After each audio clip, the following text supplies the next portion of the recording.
धनीपुर गांव में इस साल अकाल ने ऐसी मार मारी कि खेत सूखकर काले पड़ गए, कुएं सूख गए और लोग एक एक बूंद पानी के लिए तरसने लगे। ऐसे में अर्जुन नाम का एक मेहनती युवक रोजी रोटी की तलाश में गांव छोड़ने को मजबूर हो गया। अर्जुन अपने जरूरत की सामान बांधकर भूख से पेट दबाए दूसरे गांव की तरफ निकल पड़ा। चलते चलते वह सुहागपुर गांव पहुंच गया।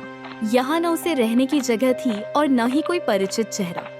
निराशा में इधर उधर भटकते हुए वह एक अमीर किसान धर्मपाल सेठ के घर पहुंच गया।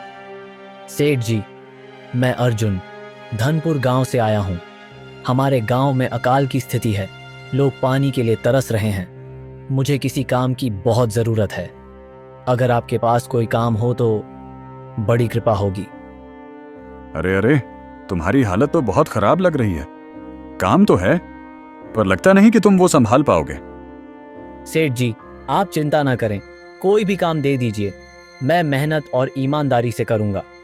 ठीक है तो सुनो, मेरे पास 50 गाय और 50 भैंस हैं। तुम्हें रोज उनका गोबर साफ करना होगा, सुबह शाम चारा पानी देना होगा। महीने के अंत में 400 रुपये मिलेंगे और 2 वक्त का खाना मुफ्त मिलेगा। कर पाओगे? सेठ जी, आसान नहीं है, पर मेरे पास कोई और रास्ता भी नहीं है। मैं ये काम करूंगा, बस एक विनती है। हाँ बोलो। सेठ जी, मैं इस गांव में नया हूँ, रहने की कहीं जगह नहीं। क्या मैं गौशाला में ही सो सकता हूँ?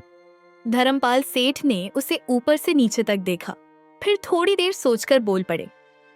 ठीक है अर्जुन, तुम गौशाला में रह सकते हो। धन्यवाद सेठ जी। बस उस दिन से अर्जुन गौशाला में ही रहने लगा। हर सुबह वह सूरज उगने से पहले उठ जाता, गाय भैंसों का गोबर साफ करता, चारा पानी देता और पूरा दिन मेहनत में निकाल देता। धीरे धीरे उसकी ईमानदारी और सफाई पसंद काम देखकर सेठ का भरोसा भी बढ़ने लगा। अर्जुन, तुम्हारा काम देखकर मैं बहुत खुश हूँ।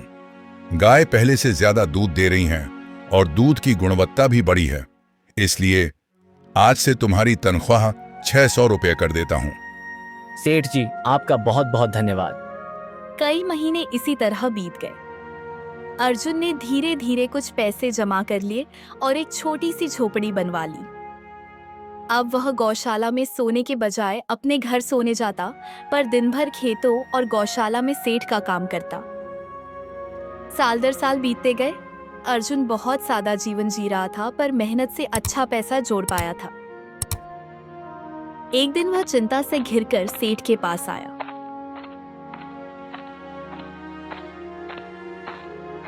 सेठ जी, गांव में चोरी बहुत बढ़ गई है। मैंने जो पैसे सालों में जोड़े हैं वो मैंने घर में रखे हैं, पर दिन भर घर खाली रहता है। दिल में डर लगा रहता है कि कहीं चोरी ना हो जाए। तुम्हारी बात सही है। यहाँ एक ही जगह है जहाँ तुम्हारे पैसे सुरक्षित रह सकते हैं, जमींदार देवकी नंदन का घर। लोग कहते हैं वह बहुत ईमानदार है। उसके घर में कई पहरेदार भी हैं। अगर तुम चाहो तो अपने पैसे उसके पास रख सकते हो। अगर ऐसा है तो आज ही उनसे बात करता हूँ।